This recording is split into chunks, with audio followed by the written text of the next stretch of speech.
গুটি কয়েক সদস্যকে নিয়েই ব্যারাকপুরে মহকুমা শাসকের অফিস ঘেরাও কর্মসূচি এবিভিপির। একদিকে যখন তৃণমূল ছাত্র পরিষদের প্রতিষ্ঠা দিবস পালন হচ্ছে, অন্যদিকে ব্যারাকপুর সংসদীয় ক্ষেত্রে বিজেপি ছাত্র সংগঠন এবিভিপির তরফ থেকে মহকুমা শাসকের অফিস ঘেরাও কর্মসূচি চলল। রাজ্যের দিকে দিকে শিক্ষাক্ষেত্রে দুর্নীতি, কলেজে কলেজে ছাত্র সংগঠনের নামে শাসক দলের দাদাগিরি, কলেজগুলিতে দীর্ঘদিন ভোট না হওয়া, এইসব একাধিক ইস্যু নিয়ে আজ ব্যারাকপুর মহকুমা শাসকের অফিসে অভিযান করে এবিভিপি। যদিও বিরোধী ছাত্র সংগঠনের সদস্য সংখ্যা কম থাকলেও পুলিশের দিক থেকে সব রকম ব্যবস্থা নেওয়া হয়েছিল। আগে থেকেই ব্যারাকপুর প্রশাসনিক ভবন চত্বর রেলিং দিয়ে ঘিরে রেখেছিল ব্যারাকপুর থানার পুলিশ। ব্যারাকপুর স্টেশন থেকে এবিভিপির সদস্যরা মিছিল করে প্রশাসনিক ভবনের দিকে গেলে সেখানেই ব্যারিকেড দিয়ে পথ আটকায় পুলিশ। ছাত্র সংগঠনের বেশ কিছু সদস্যের সাথে পুলিশের ধস্তাধস্তি হয়। অবশেষে 6 জন প্রতিনিধিকে মহকুমা শাসকের কাছে দেখা করার অনুমতি দেয় পুলিশ প্রশাসন।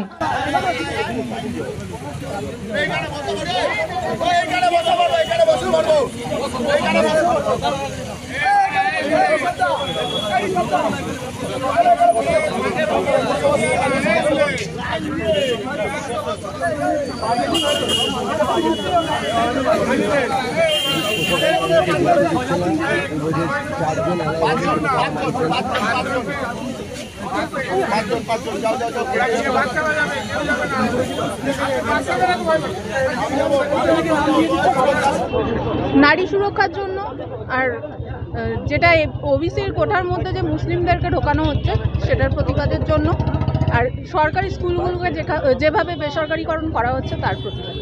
পুলিশ কেন আটকালো আজকে? পুলিশ আটকালো যাতে আমরা প্রোটেস্ট করতে না পারি, তাই পুলিশের কাজই এটা। পুলিশ এখন দলদাস হয়ে গেছে তার জন্য। দুর্গা চক্রবর্তী। আজকে আমরা মূলত পাঁচডোবা রাবিনী এসডিও ভবন ঘেরাওয়ের কর্মসূচি ডাক দিয়েছিলাম।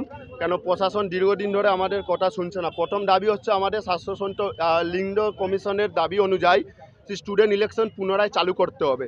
প্রত্যেকটা স্কুল ক্যাম্পাসে বহিরাগত, কলেজ ক্যাম্পাসে বহিরাগত আক্রমণ, মদ, বিড়ি, মাংসের গাঁজা এবং বিভিন্ন নেশার থেকে পরিণত হয়েছে বিভিন্ন কলেজের ক্যাম্পাসগুলো। তার জন্য আমাদের শিক্ষামন্ত্রী এবং মুখ্যমন্ত্রী এবং তৃণমূল ছাত্র পরিষদ সম্পূর্ণভাবে দায়ী।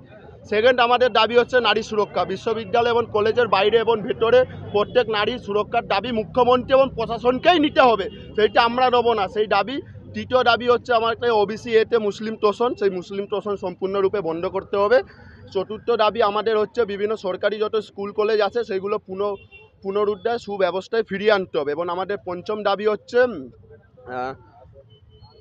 আমাদের সিএএ বিধানসভা ভোটের আগে ইমপ্লিমেন্ট করতে হবে। বিভিন্ন বাংলাদেশি মুসলমান এবং রোহিঙ্গা এই বাংলায় ভরে গেছে, আর তারাই হচ্ছে মমতা ব্যানার্জির মেন এবং তৃণমূলের মেন ভোট ব্যাংক।